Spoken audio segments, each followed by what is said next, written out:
Welcome to the One Year Bible, May 29. The Old Testament reading, 2 Samuel chapter 14, verse 1 through chapter 15, verse 22.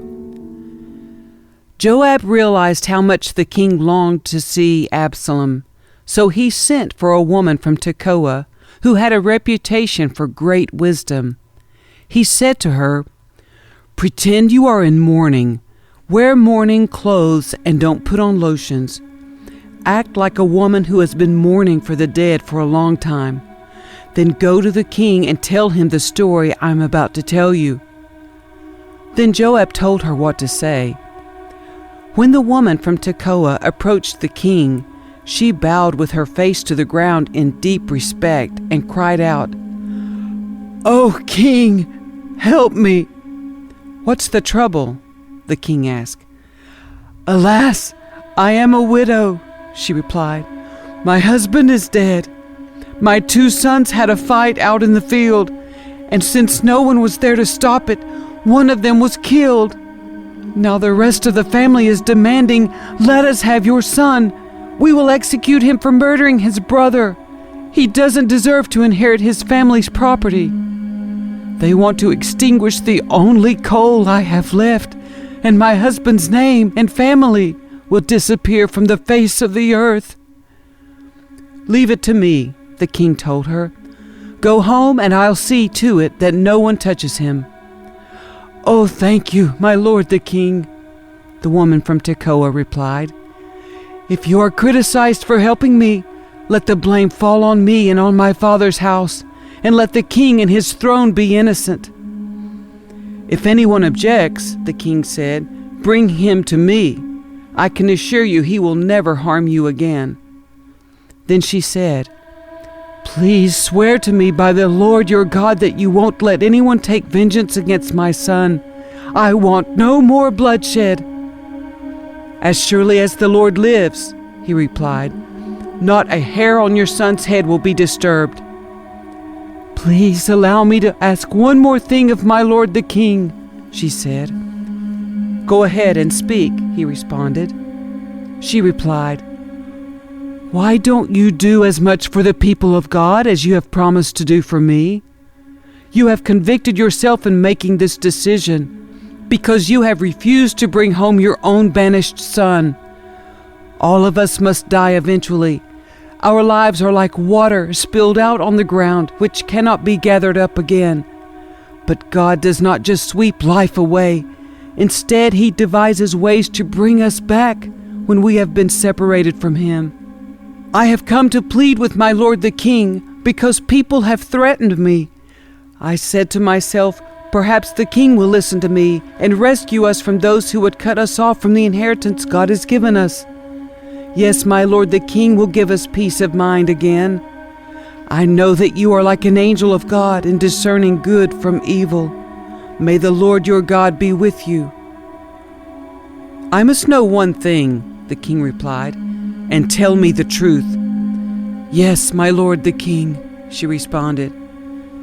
"Did Joab put you up to this?"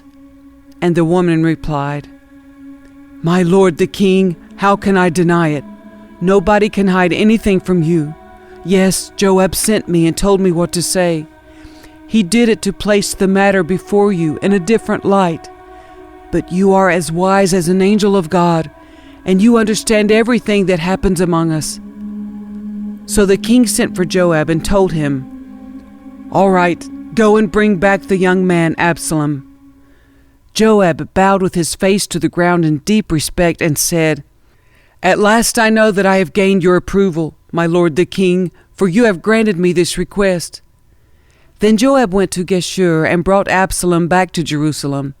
But the king gave this order, "Absalom may go to his own house, but he must never come into my presence." So Absalom did not see the king. Now Absalom was praised as the most handsome man in all Israel.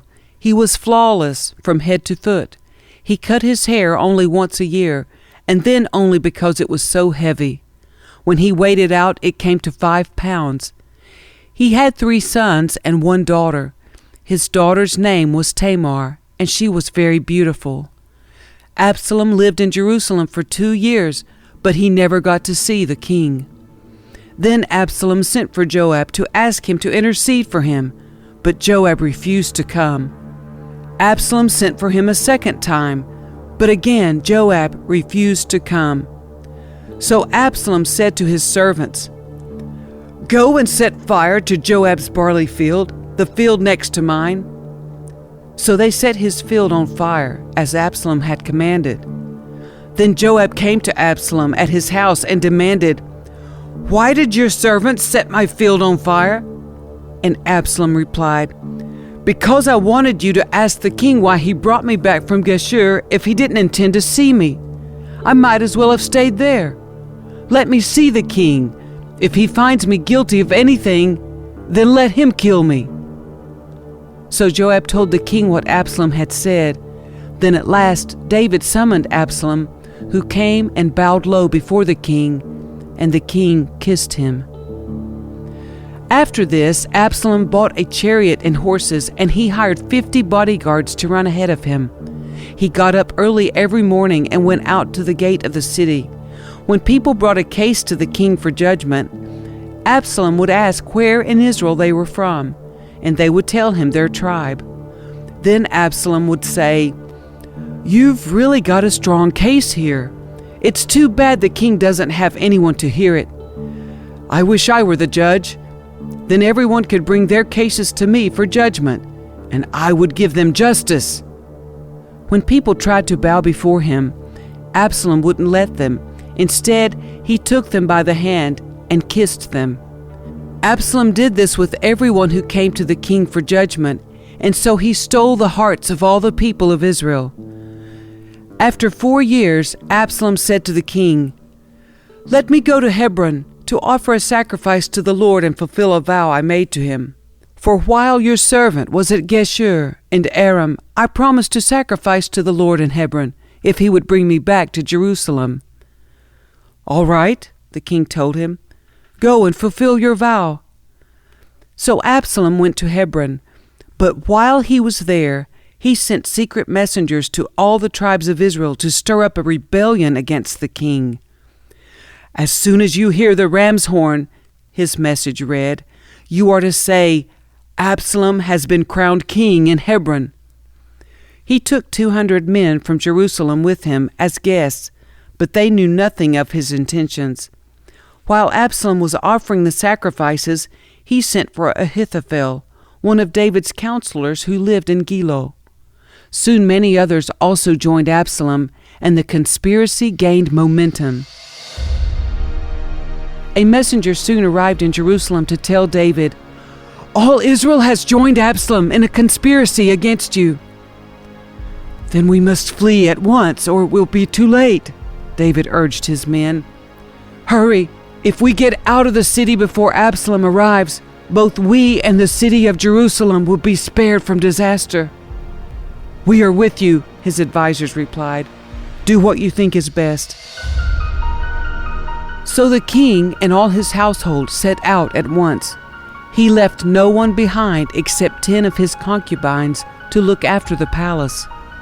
The king and all his people set out on foot, pausing at the last house to let all the king's men move past to lead the way. There were 600 men from Gath who had come with David, along with the king's bodyguard. Then the king turned and said to Ittai, a leader of the men from Gath, "Why are you coming with us? Go on back to King Absalom, for you are a guest in Israel, a foreigner and exile. You arrived only recently, and should I force you today to wander with us? I don't even know where we will go. Go on back and take your kinsman with you, and may the Lord show you his unfailing love and faithfulness."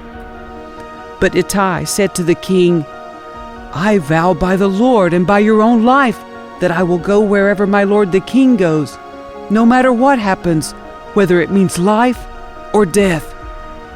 David replied, "All right, come with us." So Ittai and all his men and their families went along.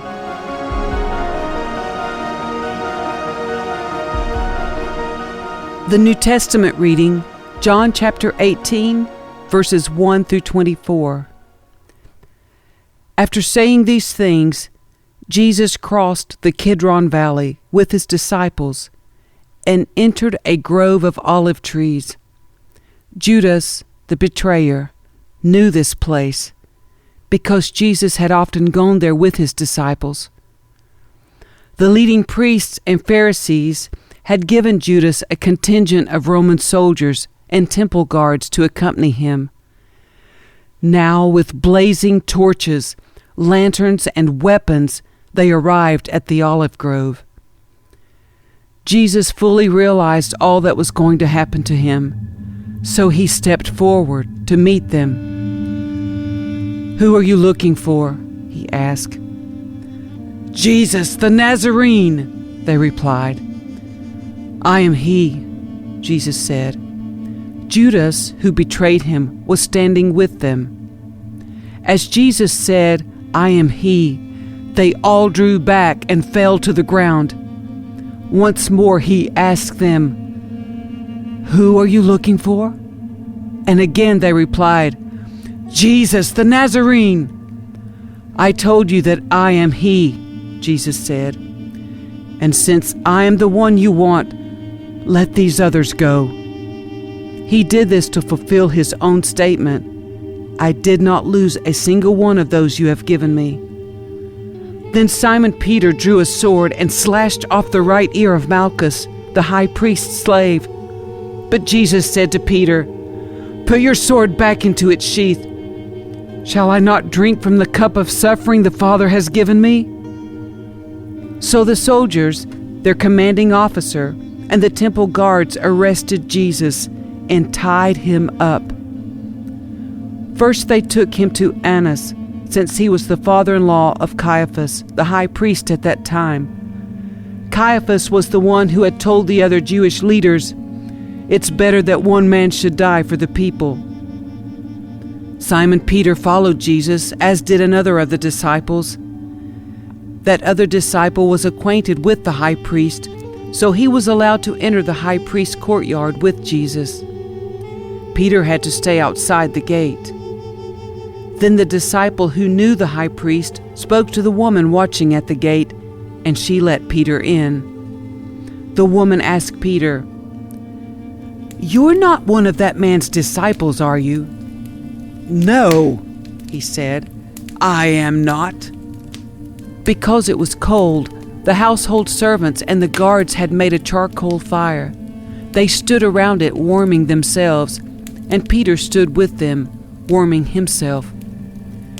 Inside, the high priest began asking Jesus about his followers and what he had been teaching them.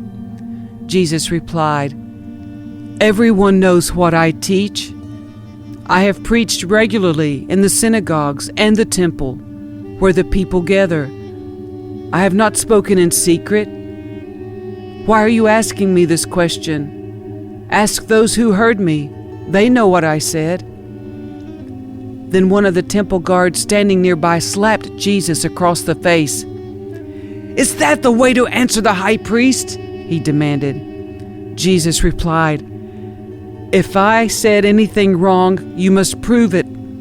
But if I'm speaking the truth, why are you beating me?"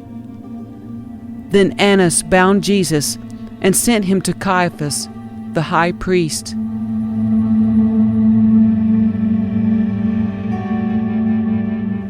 Psalm 119, verses 97 through 112. Oh, how I love your instructions. I think about them all day long. Your commands make me wiser than my enemies, for they are my constant guide. Yes, I have more insight than my teachers, for I am always thinking of your laws. I am even wiser than my elders, for I have kept your commandments. I have refused to walk on any evil path, so that I may remain obedient to your word. I haven't turned away from your regulations, for you have taught me well. How sweet your words taste to me. They are sweeter than honey. Your commandments give me understanding. No wonder I hate every false way of life. Your word is a lamp to guide my feet and a light for my path. I've promised it once, and I'll promise it again. I will obey your righteous regulations. I have suffered much, O Lord. Restore my life again as you promised. Lord, accept my offering of praise and teach me your regulations. My life constantly hangs in the balance, but I will not stop obeying your instructions. The wicked have set their traps for me, but I will not turn from your commandments. Your laws are my treasure. They are my heart's delight. I am determined to keep your decrees to the very end. Proverbs 16, verses 8 and 9. Better to have little with godliness than to be rich and dishonest. We can make our plans, but the Lord determines our steps.